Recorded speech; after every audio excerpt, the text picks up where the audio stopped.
విపత్తుల సమయంలో అందరూ సహాయం చేస్తుంటే వైసీపీ నేతలు మాత్రం రాజకీయాలు చేస్తున్నారని ఏపీ రవాణా శాఖ మంత్రి రాంప్రసాద్ రెడ్డి ఎద్దేవా చేశారు. ప్రకాశం బ్యారేజీని పడవలతో కూల్చేయాలని కుట్ర పన్నారని ఆరోపించారు. మంగళగిరిలోని బుధవారం ఎన్టీఆర్ భవన్ లో నిర్వహించిన మీడియా సమావేశంలో ఆయన మాట్లాడారు. ప్రజలు కష్టాల్లో ఉంటే జగన్ కు రాజకీయాలు కావాల్సి వచ్చిందా అంటూ ప్రశ్నించారు. స్వాతంత్ర్య సమరయోధుడు జైల్లో ఉన్నట్లు మాజీ ఎంపీ నందిగం సురేష్ ను పరామర్శించారన్నారు.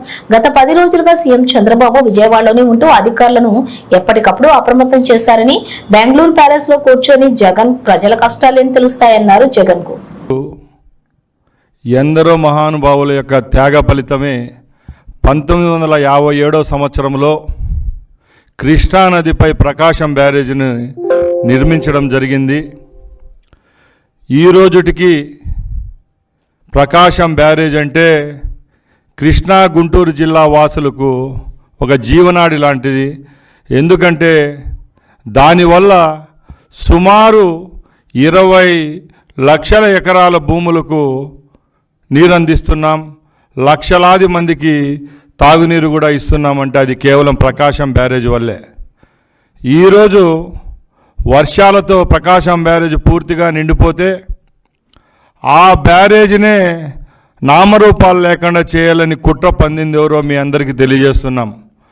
ముఖ్యంగా జగన్మోహన్ రెడ్డి అనే వ్యక్తి ప్రభుత్వాన్ని కోల్పోయిన తర్వాత, ప్రతిపక్షం లేక ఉన్న తర్వాత ఇలాంటి ఎన్నో దుర్మార్గమైన చర్యలకు ఆయన యొక్క నాయకులైతేనే పాల్పడుతున్నారంటే దాంట్లో ఏ విధమైన అతిశయోక్తి లేదు. ఎందుకంటే దానికి ఉదాహరణే మొన్న 10 రోజుల ముందు జరిగిన విషయాలన్నీ మీ దృష్టికి తీసుకొని పోతున్నా.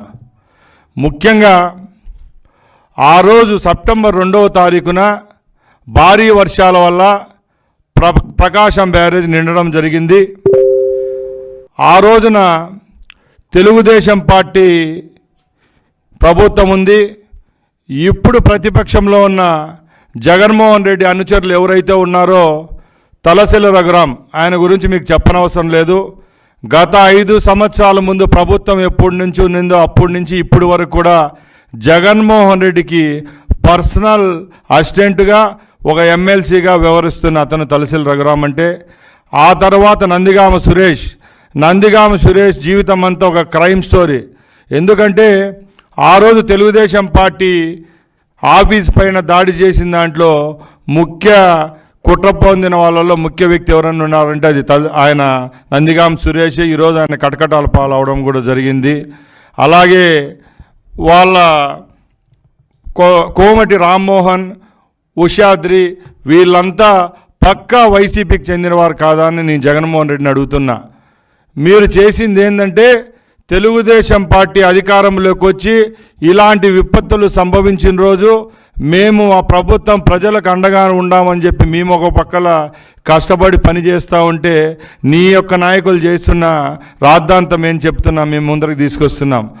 ఆ రోజు గుంటూరు జిల్లాకు సంబంధించిన పడవలు ఏవైతే 3 పడవలు సుమారు ఒక్కొక్క పడవ 50 టన్నులు ఉంటుంది.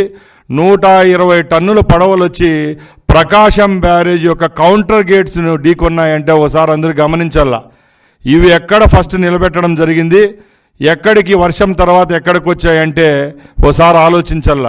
ఎవరైతే మేము ముందు చెప్పామో ఆ నాయకుల యొక్క అనుచరుల యొక్క ఈ 3 బోట్లను దుర్మార్గంగా ఒక కుట్రతో ఈ రాష్ట్రంలో ప్రకాశం బ్యారేజ్ను కూల్చేసి ఇక్కడ రాష్ట్రపతి పాలన తేవాలని ఒక కక్ష కుట్రతోనే అవి ఢీకొట్టడం జరిగింది. ఆ 3 గేట్లు, ఆ 3 కౌంటర్ వెయిట్స్ ఏమైతే ఉన్నాయో అవి పూర్తిగా డ్యామేజ్ చేసే పరిస్థితి కూడా చేసింది ఎవరన్నంటే ఈ వైసీపీ వాళ్ళు కాదని మేము అడుగుతున్నాం. మేము ఒకటే చెప్తున్నాం, మీరు ఎన్ని తప్పులు చేసినా భగవంతుడు ఎలా చూస్తున్నాడో ఇక్కడ కూడా ప్రజలు చూస్తూనే ఉన్నారు. కేవలం 2 రోజుల్లోనే ఆ కౌంటర్ వెయిట్ స్థానాల్లో కొత్తవి తెచ్చి మరమ్మతులు చేయించిన ఘనత చంద్రబాబు నాయుడుకు దక్కుతుందని ప్రజలకు నేను చెప్తా ఉన్నా. అలాగే జగన్మోహన్ రెడ్డి అనే వ్యక్తికి సిగ్గు శరం ఉంటే నువ్వు ప్రతిపక్షంలో ఉండి ప్రతిపక్ష నాయకుడిగా ఏ రోజైనా వ్యవహరించావని నేను అడుగుతున్నా. ఇక్కడ ప్రజల కష్టాల్లో ఉంటే నువ్వు 2 రోజుల్లో ఒక 20 నిమిషాలు కూడా ప్రజల కోసం, ప్రజల యొక్క కష్టాల గురించి ఆలోచించే టైం నీకు లేదని మేము అడుగుతున్నాం. ఈరోజు 2 సంఘటనల్లో ఎవరైతే దోషిగా ఉన్న నందిగామ సురేష్ కోసం నీ మాజీ ఎంపీ ఆయన కోసం నువ్వు హడావుడిగా బెంగళూరు నుంచి ఈరోజు గుంటూరు జైలుకి వచ్చి ఆయన ఏదో ఒక స్వాతంత్ర సమరయోధుడు జైల్లో ఉన్నట్టు నువ్వు వచ్చి అక్కడికి వచ్చి పరామర్శించడం జరుగుతూ ఉంది. అలాగే ఇక్కడ లక్షలాది మంది ప్రజలు 12 రోజుల నుంచి ఈ భారీ వర్షాల వల్ల కష్టాలు అనుభవిస్తుంటే నీకు ఆ ఆకలి కేకలైతేనేమి ఆ కష్టాలైతే నీకు పట్టవని ఆయన మేము జగన్మోహన్ రెడ్డిని అడుగుతున్నాం. జగన్మోహన్ రెడ్డి, నువ్వు గురువింద గుందె సామెత ఏమైతే ఉందో అది నువ్వు పాటిస్తా ఉన్నావు. నీ సొంత జిల్లా నువ్వు ఏ ప్రాంతంలో అయితే పుట్టావో ఆ ప్రాంతంలో నువ్వు ముఖ్యమంత్రిగా ఉన్న రోజు పింఛా ప్రాజెక్టు, అన్నమయ్య ప్రాజెక్టు కొట్టుకొని పోతే అక్కడ 100 మందికి పైగా చనిపోతే ఈ రోజుటికి నువ్వు వాళ్ళకు ₹1 ఇచ్చిన పాపాను పోలేదు, వాళ్ళ కష్టాలు పట్టించుకున్న పాపాను పోలేదు. ఈరోజు మా ప్రభుత్వం విజయవాడకు 100 సంవత్సరాల్లో ఎప్పుడూ లేని విధంగా వర్షపాతం నమోదయ్యి ఇక్కడ ఈ సమస్యలు వచ్చింటే మా ముఖ్యమంత్రి గారు 12 రోజుల నుంచి ఆయనే ఇక్కడ ఎక్కడైతే అది జరిగిందో ప్రతి ఒక్క రోజు క్షేత్రస్థాయిలో నియోజకవర్గ నాయకులైతేనే, మినిస్టర్లు అయితేనేం, ఎమ్మెల్యేలు అయితేనేం అధికారులందరినీ మోహరించి ప్రజల కష్టాల్లో నేనున్నానంటూ సేవ చేయడం లేదని మేము అడుగుతున్నాం.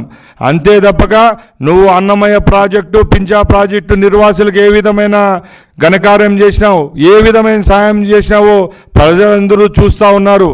మేము ఈరోజు ఇక్కడ జరిగిన వర్షాల్లో నష్టమైన ప్రతి ఒక్క కుటుంబానికి